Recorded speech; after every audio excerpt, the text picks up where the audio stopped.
So I had like never heard of Rotary, even though Anna Jonesboro does have a Rotary Club that does a lot for the community. I learned about it because my childhood best friend, he actually went to Germany. He's 3 years older than me. So whenever he was a junior in high school, I would have been in my 8th grade year. And he had a going away party where, it was like, oh, Eli's going to Germany, woo! And I was still pretty young then, so I hadn't really thought about, like, oh, if Eli can do this, then I can do it. But then he came back, and it was my freshman year of high school, and he was a senior. So, of course, like, whenever you're a freshman, you really want the seniors to, like, take you under your wing and, stuff like that. And that's what he did. And I think he noticed that, like, already I was pretty bored of, like, living in Anna Jonesboro.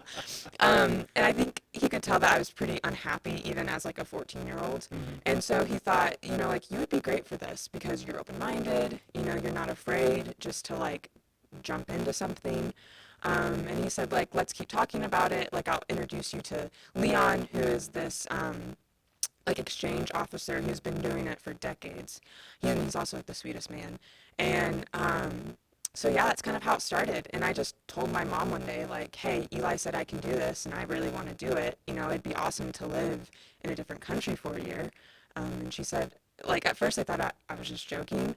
And then I kept talking about it. And then my mom was like, well, I guess I better ring Leon. And so then he came over, and we kind of had a heart-to-heart as to, like, what it means for you to leave for a year. But that really didn't faze me. I was just like, I just want to get out of this godforsaken town. So I remember for like 2 weeks, I like spent maybe 5 hours after school every single day, just like researching Rotary, researching the countries I'd want to go to, writing my cover letters, and you have to fill out like a really long application. It's about like 23 pages. And really like thinking about like, why am I the person that they should send across seas? Because there's also like a public service mission with Rotary, and they have the motto service above self, and that really aligns to how I was raised, and I'm like my parents raising me to be like a productive citizen in terms of like being engaged with civics and understanding that like you have agency, so therefore you should use it. And so I like had to somehow, like write this statement that like, here's the reason why I'm the student you should send, which I think at this time I was 15 by this point. I had never really thought about myself like that. And I never really thought about myself being able to do cool things. I think at some point, like as a child, like 4 or 5 years old, I was super adventurous, was willing to go up to anybody. I didn't have any type of social anxiety. But by the time I was 14 and 15, like I had lost something by that point, and I was getting more and more anxious. It was just like a hard time being a girl, especially whenever you're kind of a tomboy like me, and you live in a very like conservative Christian community where if you don't act like a woman or a girl, you're considered to be like different or weird, or just like an abomination. So, all those things had really gotten into my head. And then for me to be like, for someone to give me this type of window to an opportunity and just being like, you just have to like grab for it, I thought like that was just like a rekindling of kind of, I guess, that like inner child that we all have, which I think was really important for me to do at that moment in time, because I was then able to like keep that up throughout my exchange whenever I graduated high school. And then I had to like re-find my young adult self then after high school. But like understanding that that's a cycle that you're going to go through, learning that at a much younger age than what my peers were learning it at, allowed me to kind of be like a helping hand whenever that time came for them, because then I was like, I've already done this. I've already had like an existential crisis 3 or 4 times. So How old are you now? I'm 22. Okay, so I thought you were older than 22, and I'm absolutely astounded right now. Like I'm taken aback more than I already was.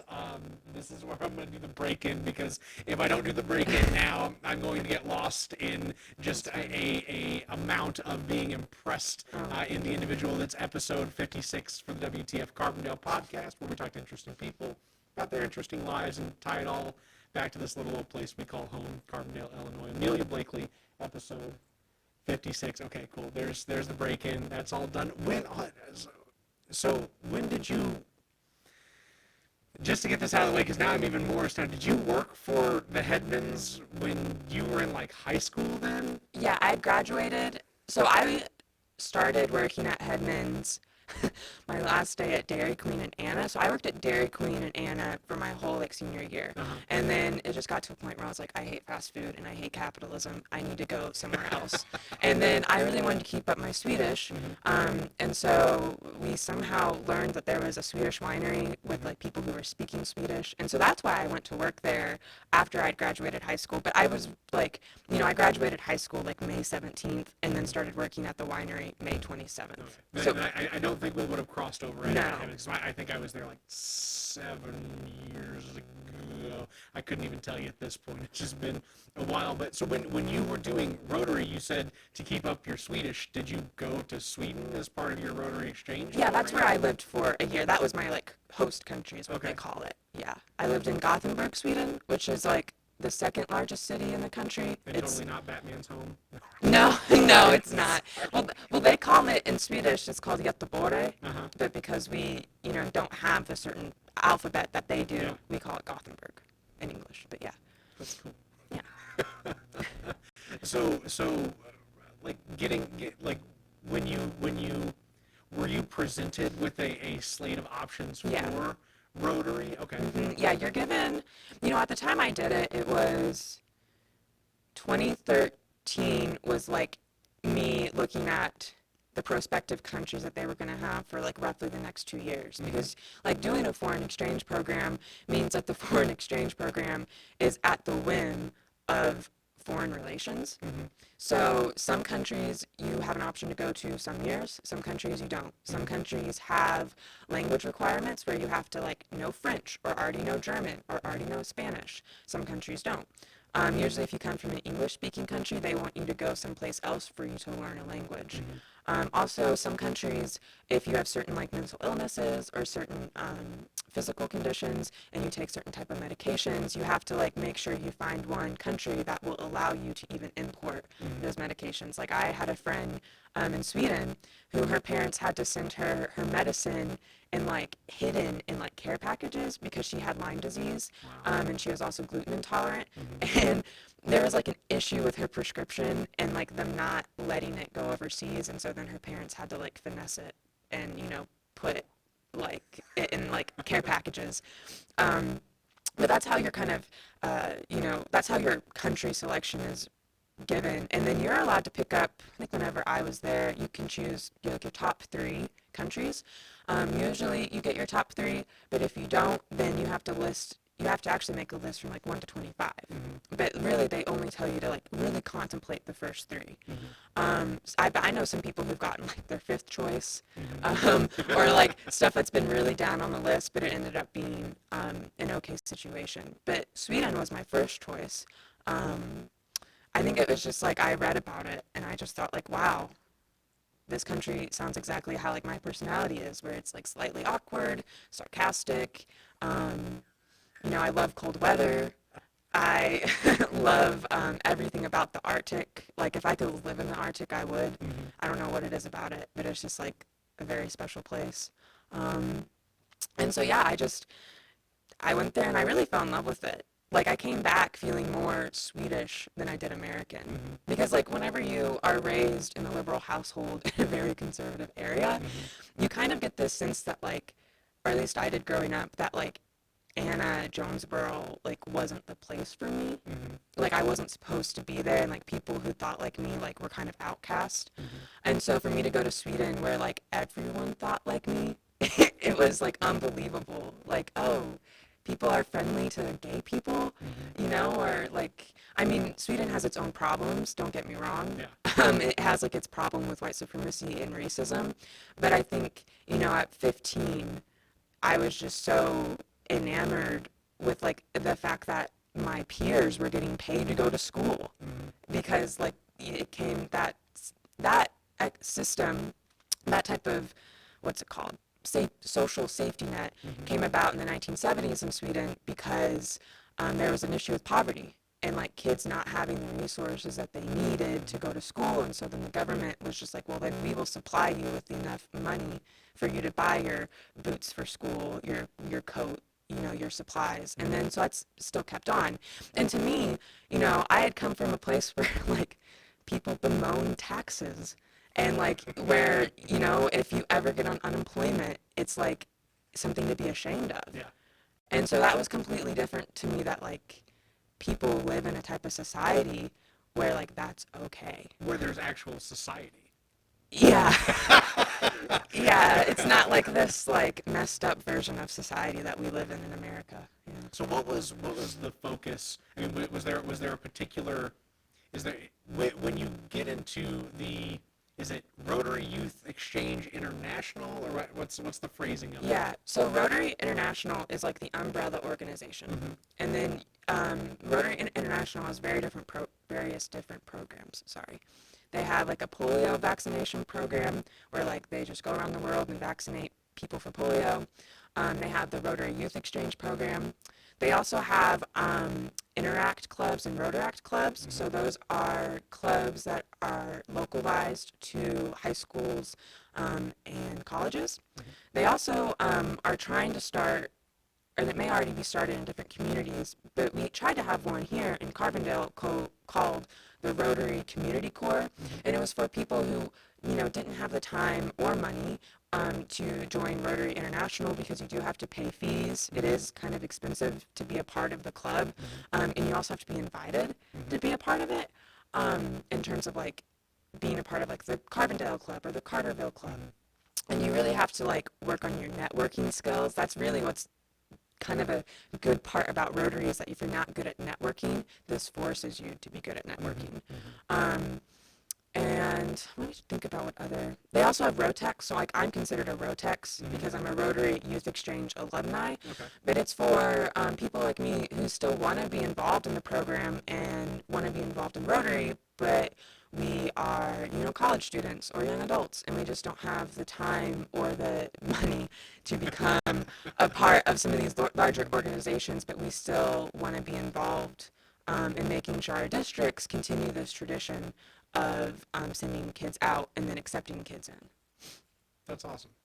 It helps to, and I've had a reasonable amount of exposure to Rotary activity over the past several years. Just, I mean, even here, one of our key folks that helped take care of varsity for many years, Gregory Kupiak, he was kind of my first exposure to that, and just like what, and the really focusing as on service and what that means and how everything operates. And it took me years to kind of come around and even like take the next step and be like, well, I'm doing all this volunteer work, and Gregory's over here talking about and he's going to morning, noon, and nighttime Rotary It takes a lot of to keep up with everything. It's like, maybe it's time to touch toes into the water.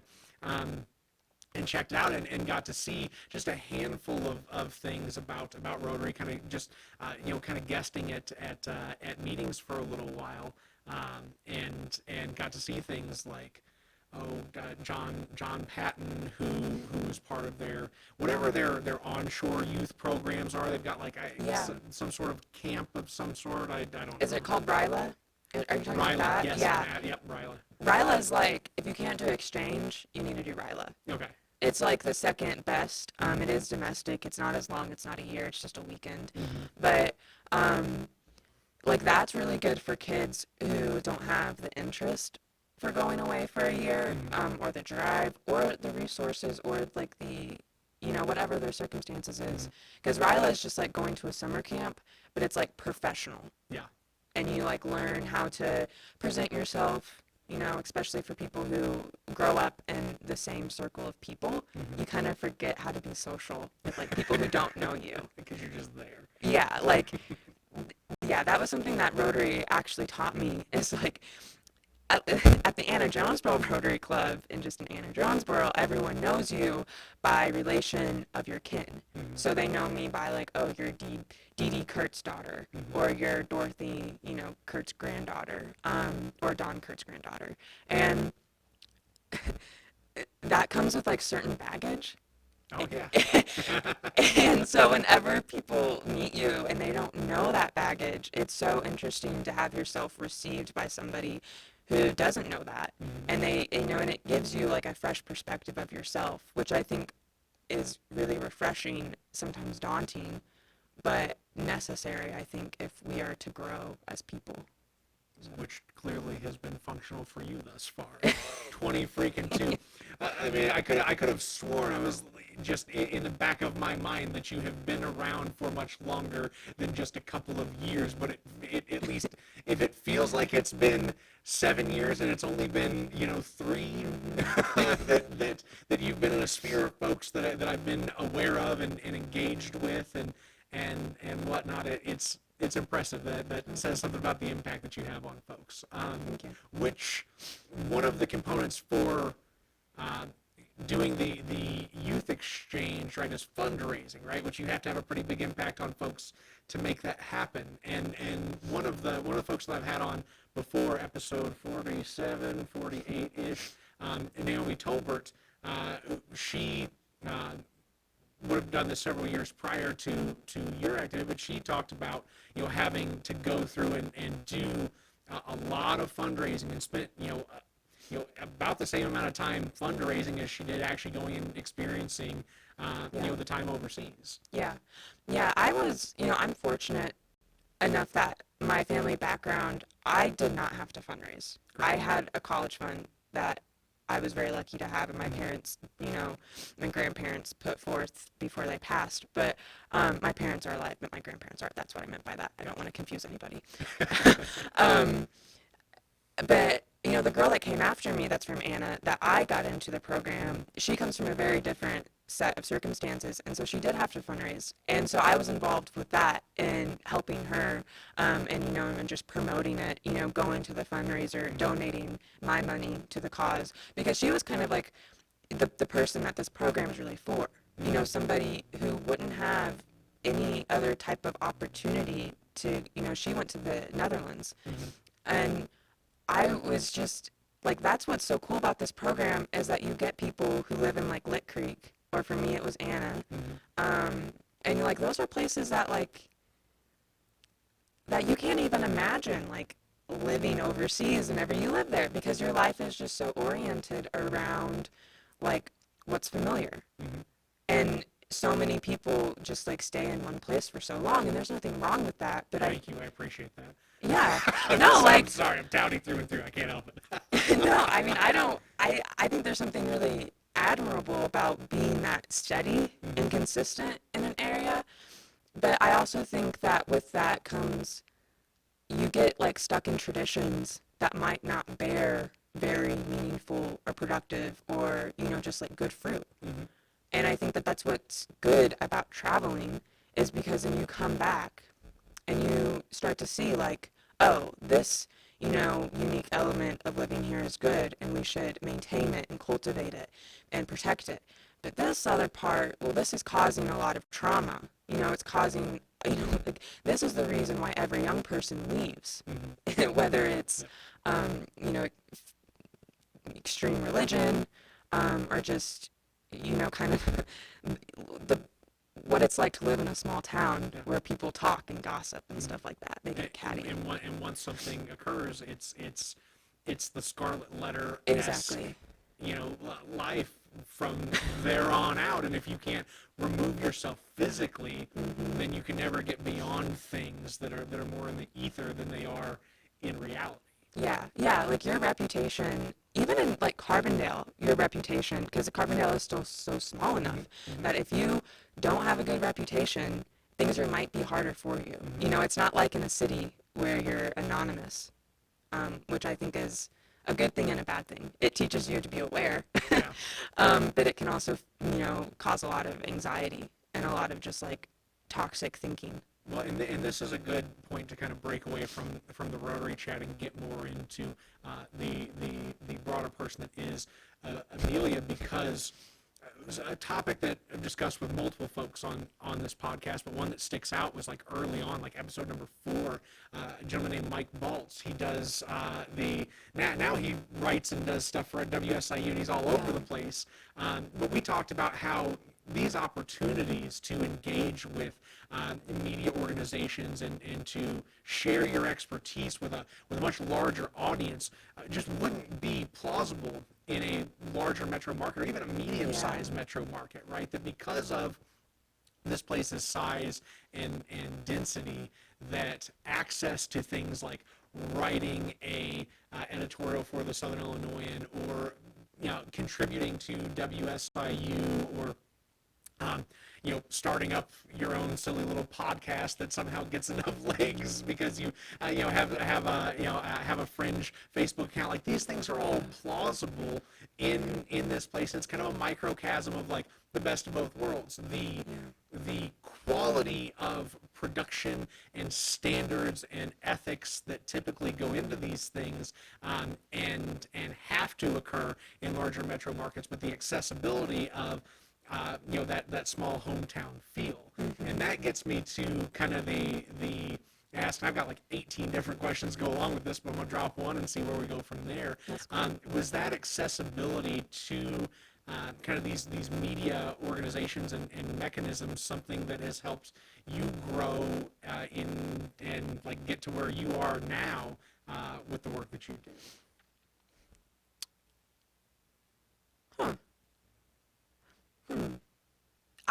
When you mean accessibility to media, do you mean just as like a viewer, as a consumer, or do you mean as a participant in the community? As a participant, as somebody who could, while you do have to work to get there, mm-hmm. that it wasn't as if there were so many barriers that it was improbable or not plausible for you to even get there to begin with. Yeah, that's actually a really good point, because I'm starting to realize that because of that accessibility, I never had to learn how to prove myself to people who don't know me. So like getting into SIU was, I had good enough grades, in my exchange, like that all helped me to be able to have the self-esteem to even like apply to the Daily Egyptian and to start as a reporter there, and just to kind of like dive in and be like, all right, I'm a journalist. But that, like, and that's how I got to WSIU too. I just like called Brad Palmer one day and was like, I want to work for you. When can I, like, when is Jen in the office? Mm-hmm. And then Jen actually popped up in the newsroom at the DE. So then I like cornered her and I was like, I want to work for you next. And so like, that's how I got it. Yeah. And now I'm, graduated, and I didn't take internships, which I should have, but I'm not going to talk about what I regret because I'm trying not to regret things. But like, I thought being in the journalism industry, that like I was not exposed to the working conditions of the journalism industry. Yeah. Like, by the time that I was a kid and able to, read and consume media in an intelligent way, in a critical way, by this point, like, the Southern was already being kind of cut down in terms of like the resources that they were being provided to be able to put out a daily paper. And I never really liked broadcast news in the first place. I thought it always was kind of hokey. And so, and I grew up mainly on PBS. That's like, and also where we lived, we could only get PBS. So, I, was never introduced to a reporter before I joined journalism. And so then working in the journalism industry in the Southern Illinois market is very different than the rest of the country. And so now that I am in Nashville and trying to establish roots there, at least for my 20s, I'm now coming up against the struggle of like, you have to learn how to sell yourself. And because you didn't have internships, because you decided just to like chill over the summer and work for WSIU, Like, people don't know you. And, at the time, my rationale was, well, the journalism industry in Southern Illinois doesn't have the resources that it has to maintain the coverage that it needs, that I need to stay here for the summer because these people need reporting. Yeah. And, like, so for me, it was very service-oriented. But sometimes I wonder, like, whenever I put that in cover letters or I'm talking to hiring managers in, like, a more metropolitan area, I question how much, like, they believe that or how much they can even resonate with that. Like, how many of these people actually live in news deserts? Like, that's a big thing. It's like, I'm I'm constantly, like, hit with the realization that, like, many of my peers don't have a clue what's happening on the local level because they don't have the journalism that is, wanting to reach them. And I think, and it's not like the local media's fault here. No, it's not their fault at all. It's because we haven't had the investment. And so we're doing the best that we can. And so it's really frustrating to come from that type of environment where you're forced to be resourceful and, you're kind of like a one-woman show. And then to, like, really have a lot of this grit and then to, like, go into, like, a major media market and then realize, like, none of that really matters to them. Or you haven't been able to tell your story in an impactful way for them, for their ears to perk up. So that's what I'm learning right now. But I think I got a job with the Illinois Student Assistant Commission. And so I'm not actually pursuing journalism as, like, a staff reporter or a public radio reporter, which I am, like, sad about because I love being in the newsroom.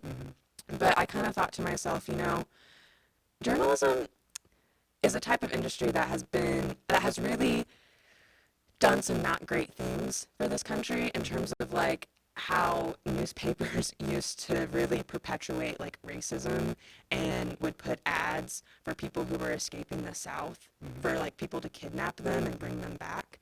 And that's one element of journalism that we haven't really atoned for in the industry, as well as, how we report on crime, how we report on just communities that maybe the reporters don't belong to. And I thought, if I'm, as a white woman that comes from an upper middle class family, although we have working class roots, I need to have a little bit more skin in the game in terms of, like, I need to actually put down the pen and paper and the camera, and I actually just need to help these people. People who need to be explained, like, how you can apply for public assistance. Not everyone knows how to do that. Or to, like, bring your computer and your hotspot, to some random person's house in the hills to get them to sign up for, public assistance that they can only do through the internet. Because there's this huge technological gap that, like, many people are being left behind, or they don't have access to the services that do exist for them. Now, are those services the most efficiently run? Is money, organized in the most responsible way? Maybe, maybe not. I don't really have the experience to say that. But there are things that exist. It's just that the information and how to get to it is so convoluted that, like, people don't have time or, the will or the energy or the resources to do that. And I think, like, that really came true to me over the pandemic as I had a lot of time to think about, like, how can I serve my community the best? And so I kind of came to the conclusion that, like, yeah, journalism's cool and all, but, like, I can serve my public, my public, as if I own the public sphere. Very nice. You can say "my" when you feel as though you belong as part of something greater, and that's a reasonable assessment. And that's how I feel about Southern Illinois. Like, I feel like Southern Illinois is, like, my home. And so I want to do as much as I can to just, like, let people know that they're cared for. Like, I worked for Tammy Duckworth in the fall, and so I'd have to take constituent phone calls. And, like, that's the worst thing. To hear people talk about how much they love America, but America does not seem to love them. And that's just, like, the hardest thing. God, that was like an arrow through the heart, Amelia. But that phrasing. Yeah. That phrasing is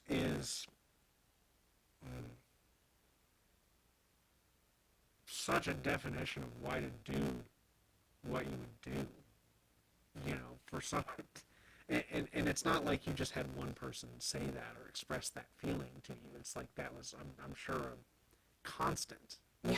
Like, I had people who were about to kill themselves because they had no food to eat and they couldn't get unemployment. Like, and having someone tell you that, and you have like, and you can't help them because unemployment's a state-run thing, and you're working in a federal office, and so there are jurisdictions, and you can't, there are limits to what you can do, which maybe shows the inefficiencies in our government. But like, that's just so hard, and and you just want to give those people a hug, like you just want to be like, I care for you. Yeah. But you can't. I mean, you can say that, but you're over the phone. The other side of it that really frustrates me is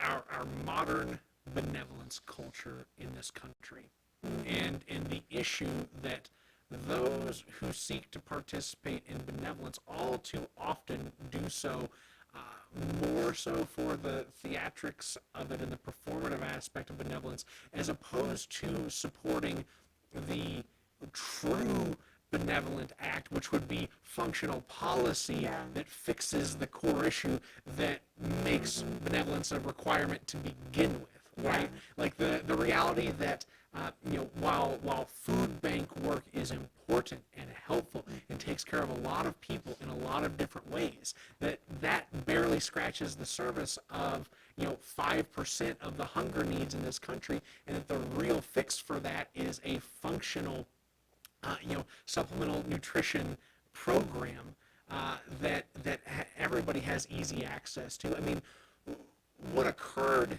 in just the most recent months, specifically in Carbondale too, because every student technically qualifies for free or reduced lunch, right? That every kid in Carbondale that goes to a Carbondale school got a PEBT card with hundreds of dollars loaded on it, whether they were in dire straits or not, just because that's the system. And everybody, if one person needs to eat, then everybody gets to eat, and that's our policy, and we fund that through mechanisms that we know are most functional, which is cash in people's hands to go utilize their own agency. I love how much focus you had on the concept of agency, in the beginning of our discussion, and to allow them to fix it themselves by just giving them a one small tool to get them the distance on that.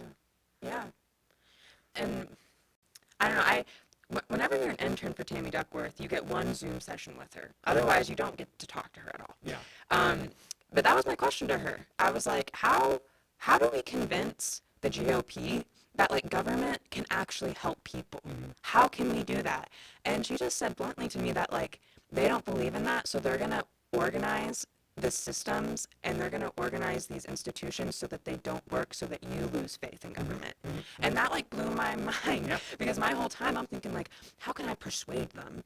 And maybe like it never hit me that like maybe you two are just operating in different types of truth, where I'm more of the Rousseau, where I'm like, yeah, everyone's good, everyone's kind, and they're more of the Hobbes, where they think that like the world is some terrible place, and they live by the mindset of scarcity. Well, it's also where a certain level of moneyed interest put their investment in early on. Exactly. Right. I mean, we talk about the GOP being the party of Lincoln, and how the Democratic Party used to be very involved in the KKK, and these are things hundreds of years ago, right? But they're realities, and we understand that things change over time, and things flip-flop and move around, and what is not always what will be, and so change happens over time, and at some point in time, 50, 60 years ago, moneyed interest looked at their choices of the Democratic Party or the Republican Party and said, we put our investment here with the Republican Party, and then we work to get them to actively push against government, and then that essentially forced the other side, the Democratic Party, to say, hey, we're the party of government. Then it becomes either for or against, yet somehow we both work in the same institution. Like, that doesn't seem right to me at some level, but I absolutely empathize with conservative values, like we want lower taxes, right? And that is something that definitely comes into play when you are of the mind that government doesn't work to begin with. Well, why should I put money into something that I don't see as working to begin with? That's a totally valid thought. Yeah, and it's money that I've owned, right? Yeah. It's money that I've worked for. It's my money. Yeah. That's a whole different concept of where does money actually originate, and you go back to, Yeah. I'm pretty sure a recent musical about Alexander Hamilton may help touch on that a little bit. But I mean, just the other fact that what really creates money up until Bitcoin became into existence. That money. We don't have to go down a cryptocurrency rabbit hole. That was a more facetious than anything. I'm very ignorant about it. Do what? I'm very ignorant about it, so I prefer not to speak on it. It's reasonable to not want to even be concerned about it. But Yeah. I mean, the fact is that the money originates from the government, right? And that all of the banks, large and small in this country, operate not as a inherent generator of value where they're at, but that they are leveraged by the government to be able to push forward these policies in a private sector manner and still have some leverage and control over it. Everything from, the PPP money was a great example of that, where the government said, this money goes out, and then banks take their admin cut, and that's how this flows through. And they were able to pull the levers to allow every single bank in this country to get into that function to serve folks. And it's like that happens because money starts at the governmental level. Yeah, it really does. And the fact that like our currency is not even based on the gold standard anymore, is on faith. Yeah. So like that, it makes you look at money a little differently, I think, whenever you think about how like this is really just paper that the government printed. Yeah. And that we're just all like on consensus that it means that it's worth $1. Yep. And that $1 is worth, whatever $1 is worth. I don't know. A stick of chewing gum these days. No. Yeah, right? It's like half a gallon of gas, if that. So one of the questions that I asked, and you kind of alluded to it a little bit, that's really kind of the core jumping off point for a lot of these conversations, but we're 37 minutes in and we're so what drew, how did you come to be in Carbondale to begin with? You talked about just kind of applying for school here. Was it like a top choice that brought you to here, or was it just like, it's close and it'll work out and here we go? Yeah, it was close. It'll work out. My parents had told me, like, I was always under the assumption that if I got a scholarship, I could go wherever I wanted to. Yeah. But senior year was such a weird year for me. It's like I came back as a 21-year-old mentally, and then I had to regress back into a 17-year-old because I wasn't allowed to do what I could do over in Sweden because the laws are different. And just like how they treat young adults is different. I was kind of like treated like a child whenever I came back. And I was like, I've just literally like been able to navigate foreign mass transportation and like traveled all around Europe and was able to like not get kidnapped or killed and like not get mugged, or not mugged, but like pickpocketed. Yeah. Because that's a thing if you go to like highly populated European cities. And so I like realized that I just like did not have the drive to like pick up and move again. And I was really like, whenever you leave your best friends for a year, they like their lives still go without you. And so I was just dealing with a lot of personal stuff with, not having all my friends that I just made live, in all the different four corners of the world, and I'm never going to see them again. Like I haven't seen my friends I made on exchange since exchange, besides like a few of them. And my friends in here were obviously different people, so then I had to like relearn them. And there were just so many things personally that I just was not thinking about, like, what do I want to do whenever I grow up? And I was kind of under the impression that, like, I could just be, like, a wanderer, like, just, like, pick up and go and just, like, see where the wind takes me. I think that's just, like, something that 18-year-olds and 17-year-olds romanticize about. And I kind of started doing that. I started hanging around a group of people where that was like their thing, where it's like, yeah, let's just do drugs and do that. And that got knocked out of me really quickly whenever my parents were very upset with me that that's like the path that I'd chosen. So then I had to kind of clean up my act. And all this was happening at Shawnee because my mom was like, well, if you don't know where you're going to go to college, then you're going to go to community college. Yeah, yeah. Which was great because that, like that's where I decided I was going to do journalism. That's where I really, like, fell in love with Southern Illinois again. Because before I left on my exchange, I hated it here. I hated that my family came from farming. I hated that, my cousins were rednecks. I, like, was just like, I hated that, like, everyone wore camo as it was fashion. I just was, like, so over it. And now I have a completely different perspective. Like, now I, like, love the fact that, like, my great grandparents were farmers and, like, they lived in Balcom. And I love the fact that, like, my family still has those, like, values of, like, living off the land and, appreciating nature. Like, those are all, like those are the core elements that I was taught as a kid. That, like, if you love the land, it'll love you back type of deal. And, I started to, like, fall in love with, like, rural communities after my exchange. I was like, because whenever you're born into it, you don't realize how unique it is. And then whenever I would go to Sweden, my host parents would be like, so do you live in a cornfield? And I'd be like, no, I actually live in the woods. Or they'd be like, they didn't understand the concept of, like, a holler. Or, like, the fact that, like, people live in food deserts, and, like, there are rural areas in Sweden, of course, and there are, like, really remote villages as there is in every country, but I didn't appreciate Southern Illinois for what it was until after I came back and I was kind of forced to, like, be at Shawnee all the time. Because on my off days or, like, during breaks in classes, me and my friends would just, like, back road and we wouldn't, like, look at the GPS and we'd just, like, see where these roads would take us. Yeah. And that was really interesting because you really get to see, like, the environment of Southern Illinois, which is, like, super beautiful and, like, something that makes me emotional. I'll just be, like, looking at the hills or just the wide sky and it's, like, a type of awe where you're just kind of like, you're just, I don't know how to explain it. It's like flatlined almost in terms of, like, your brain. Does your command of language meet with your love of scenery? Oh, yeah. Oh, yeah.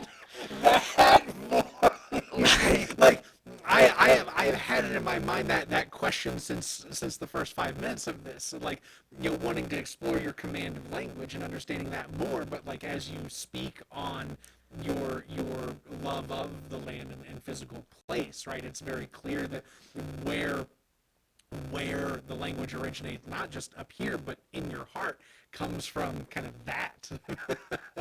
Yeah. Well, I grew up in the country. Yeah. And whenever you grow up in the country where, like, you don't have good internet access and your parents are just constantly pushing you outside.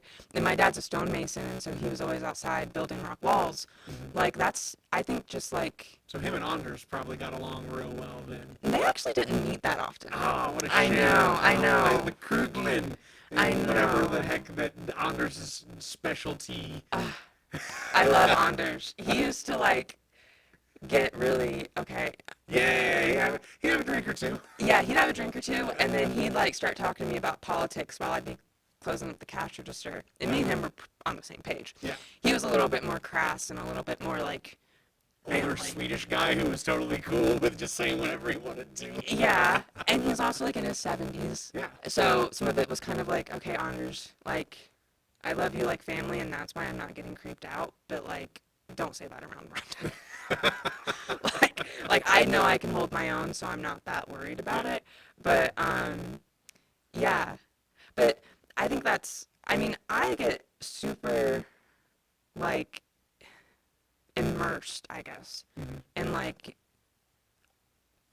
the way landscapes tell you about themselves and what they reveal to you, and how every landscape I've noticed will say something different to me every different time I look at it. So, like, a good example is, like, whenever you're coming off the Cape Bridge and you're going into East Cape from Cape, and you're just, like, looking at the hill line. And, like, one time, I was over by Inspiration Point with a bunch of friends, and it had just rained, and it was the summertime, and I just remember it looking like just almost jungly. Mm-hmm. Like this type of wilderness that you don't necessarily feel every single time, or this just type of age. Mm-hmm. Like this feeling that like this has been here before you were born. It was here before your great grandparents were born. It was here before your family came over to America, Mm-hmm. and it's gonna be here after you die. Mm-hmm. And I think like that type of permanence is something that not just me but a lot of other people really like strive for whenever you realize that like you're gonna die someday, Mm-hmm. and that like the house you live in, in 100 years, the forest might have consumed it. Mm-hmm. Or, I think about Pomona and like how the forest is slowly taking back Pomona. Or, some of these other places. And like my great grandmother was born in Etherton, which is right next to Pomona. And so whenever I like drive through Etherton, it's just the country, right? And there's something that I've been kind of gnawing on for a while now, presently. And it's like this type of melancholy that things vanish Mm-hmm. and they disappear, but also this type of like calmness, I guess, or this type of security and stability where it's like, that's okay. It's okay for that to disappear. It's okay for it to vanish because you too will disappear and vanish. Mm-hmm. And I think that's just something that I, continually have to learn because there's just so many things in your life today that I don't know where I was going with that thought, but it's just like the way that we live in modern life, it's like that's my only reprieve to remember that like none of this BS actually matters. Mm-hmm. Like, so there's no reason in getting upset about it or getting anxious about it whenever it's something that, it's out of your control and like it's just the way it is.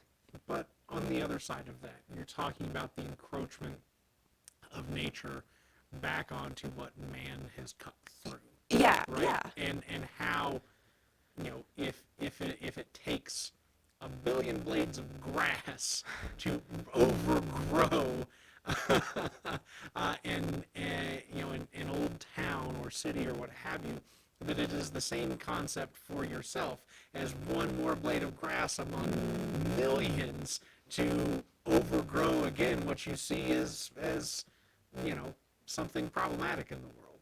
And Yeah. I don't know, that kind of ties it back into writing and media, and that is part of this larger sphere of things that will never go away so long as we decide to not go Fahrenheit 451 on our library. Well, let's hope not.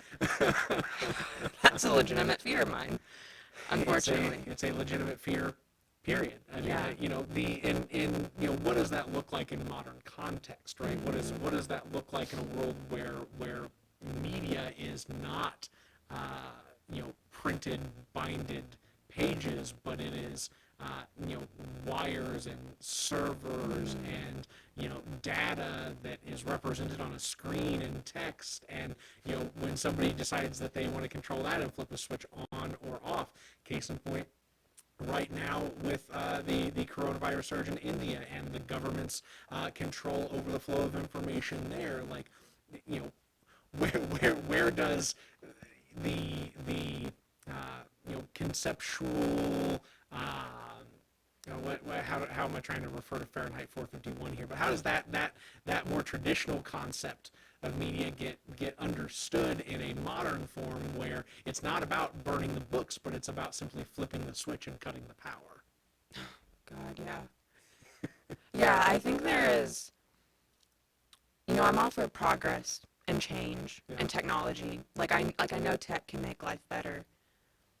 But there's just something about knowing how to make your own clothes. Mm-hmm. Or there's just something about knowing how to like grow potatoes or like cantaloupe. Like these are not like I think that's something that bothers me kind of about a lot of my generation and some of the more recent generations before me is that we're like so headstrong about progress, and like I'm totally for societal progress.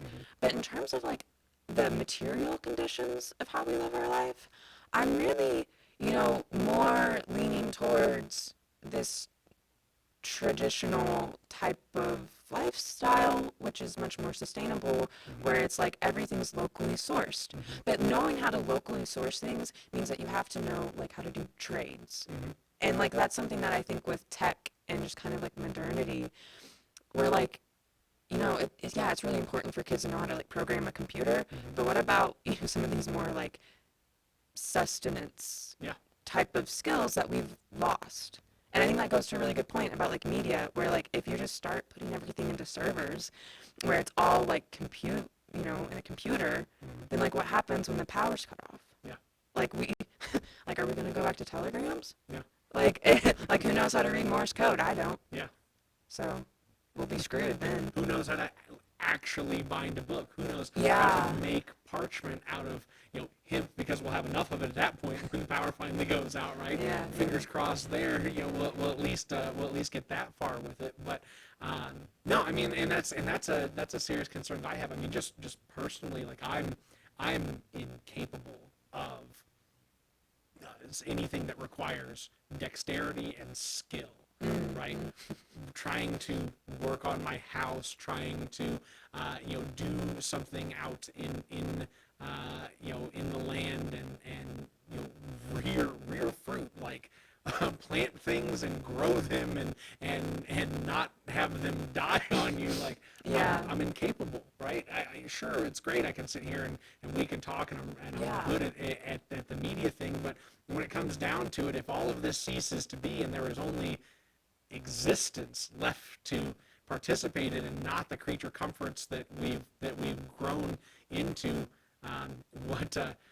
what some people may refer to as modernity, but like how modern is it if like what you've really done is just silo people into the inability to provide for themselves, right? Did you grow up being able to garner some of these skills, being able to work with textiles or being able to work with plants and no? Okay. Like, so like gardening and like growing your own fruits and vegetables, like that's kind of like commonplace among me and all my friends. Like my best friend Adam, he's into horticulture. So like, especially with him in our most recent years, we've been really like buddying up together to kind of like dream about like living, like me and my boyfriend and him and his girlfriend, like us all living, one day in the wilderness, just like farming and keeping care of ourselves and our families. But I mean, I don't know how to sew. I don't know how to knit. The last person who knew how to quilt was my great-grandmother. The last person who ever worked in the fields was my grandmother. So I mean, like, I'm separated by that type of lifestyle by a couple generations. So I don't like have a lot of practice. Like theoretically, I think I would be able to catch on to some things, but like even then, I think that's a really good point, that like here I am talking all great about it, but I don't even do it myself, because like that's how the way our society has been organized. It's actually really, really interesting. Jane Addams wrote a really good book in the 90s that I'm just now reading, and it's all about the transformation in rural living in Southern Illinois, and she focuses on Union County.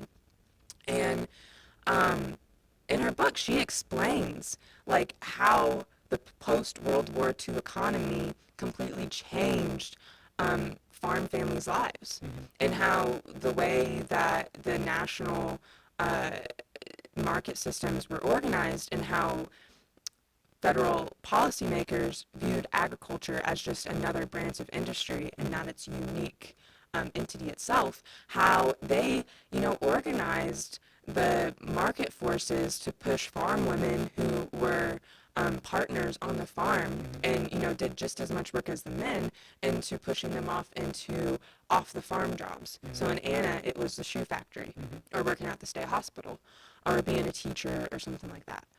And I just like find that super fascinating, because I wonder if that hadn't happened and like how much of how much of that farming culture would we have retained in terms of like the agricultural values that rural communities tend to form over generations, in terms of like how you help each other out and how like you're all very dependent on each other. So therefore you it's really cool. It's like your own little democracy in itself.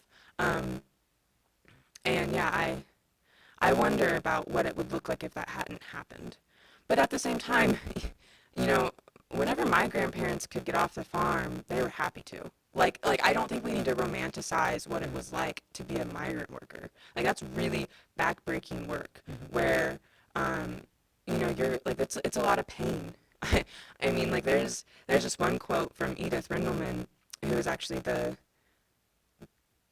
great great grandmother of my best friend.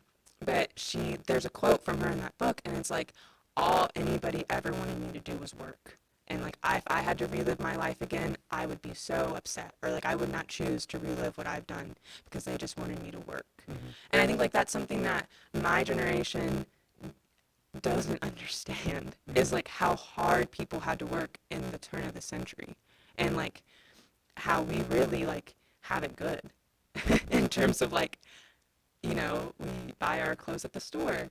And while like that might be difficult because money is not something that everyone has access to, and how like it's its own problems in that system, I wonder if there's a middle ground between the backbreaking work of what farming used to be like versus what it's like now, where you have this technology, and like where's the middle ground, where we can maintain the important skills that come with that former lifestyle, but also have like the progress and kind of the leisure that we're allowed to have today. I mean, that is really the ideal society. Yeah. I mean, Yeah. to have the abilities and the work ethic that would come with literally an entire lifetime of toiling over work, meeting somewhere with, what are essentially the excesses of existence in this day and age, right? Yeah. Man, I bet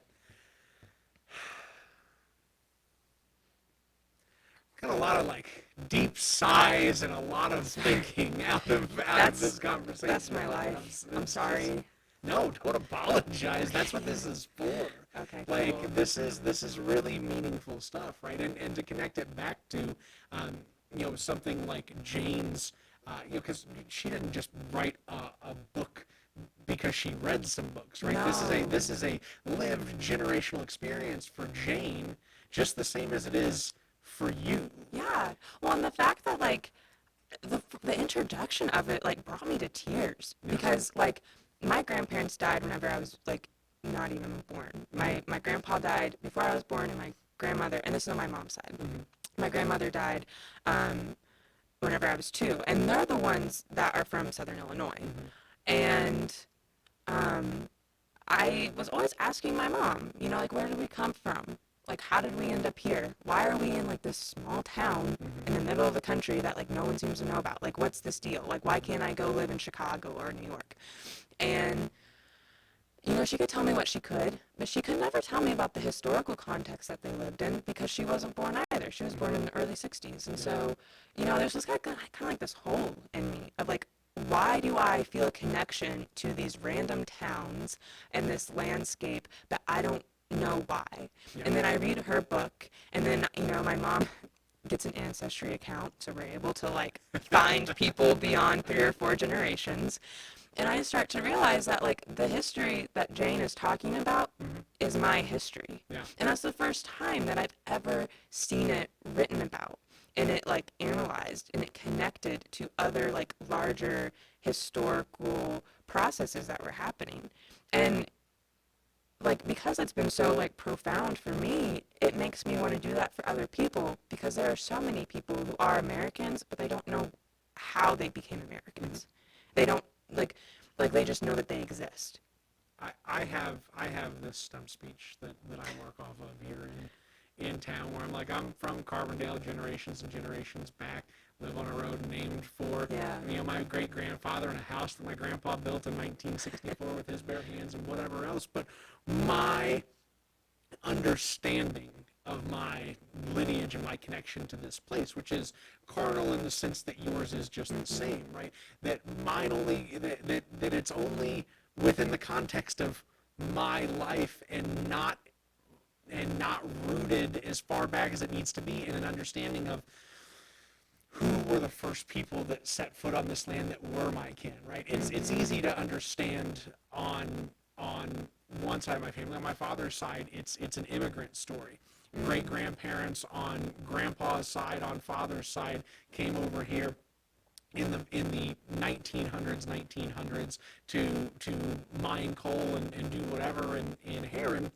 Grandpa goes to Italy during World War II, meets grandma, comes home, exchanges letters for years, and then grandma finally comes over here. And that's so cool. That's an easy story to kind of put into a box and be like, all right, there's the American immigrant story. That's how I got here on that side. But then there's on my mother's side where it's like it stops at, well, there's your great grandpa's house that moved from one hill to the next, and your Aunt Dorothy used to own all of this, and your great grandma worked in this or lived in this one room house on Pleasant Hill and worked in the glove factory her whole life. But it's like, why does it stop there? Where is the mid 1800s? Where is the all of this activity that led to us being planted here and cemented here, and there was never an interest in passing down stories of that. It was just, well, let's live this life and enjoy these creature comforts, because why do we have to dwell on the things like the lifetime of labor that a great ancestor would have to go through? Which I think that's maybe that's something that's kind of lost, and maybe that's where the meaning of the now and the then and the values of both come to play, is making sure that these stories are handed down well, as opposed to just kind of anecdotal in passing, and drink your ice cold drink and enjoy your warm hot meal and be happy with it. Yeah, well, I think I have actually a story to like put on top of that.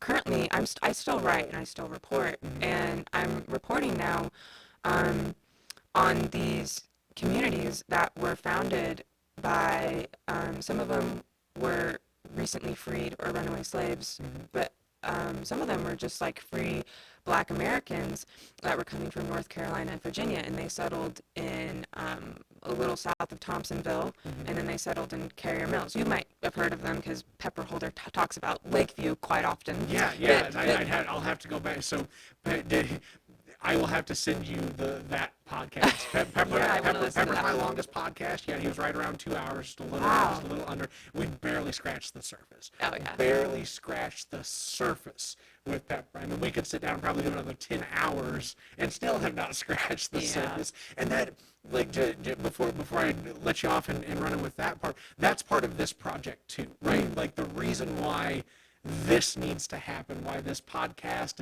and be damned the name or the context of goofy social media behind it. Like, it's a brand that I've built, so it's what I run with. But like, the reality is, like, this is what we're missing, is this modern format of these age-old stories. And if we don't get them now with the people who, like, we're as close to them, the origin of these stories, as we can get, then we really are going to lose them one generation from now and not be able to get them back. Yeah, exactly. And that is so true with, I think, Black Americans. Like they're one of the many various versions of Americans where that is acutely true.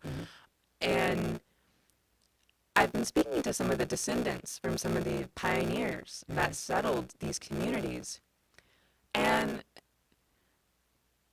it's so breathtaking and like beyond me to like I just think it's so cool that like I'm able to like get to know these people where their ancestors were like, the people who were actually living up to the American ideals.